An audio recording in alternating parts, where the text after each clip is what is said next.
Han bliver så gal. Hvordan stopper jeg ham, når han bliver så gal? Eller hun bliver så vred. Hun kommer ud af sig selv. Hvad gør vi for at stoppe hende, når hun er blevet så vred? Og det kan vi jo faktisk som regel ikke. Det er mit svar. Når først de er blevet så vrede, børnene, så handler det om at ligesom favne det, være der, forhindre mere skade i at ske, men vi kan ikke stoppe dem.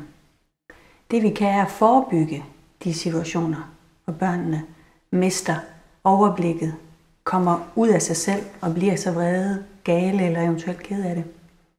Så det er jo et langt sejt træk, vi snakker om. Ikke at handle i de situationer, hvor børnene er blevet røde, men at handle, mens de er grønne eller gule og orange. Forebygge de situationer, der opstår, når de er blevet overbelastet, børnene. Og så tager vi en snak om det. Og det er nogle helt andre principper og begreber, der kommer i spil, end det der med at møde vrede børn og hvordan stoppe dem, når først de er det. Det vil jeg sige lidt mere om senere. Det var psykolog Linnea Andersen. Tak for nu.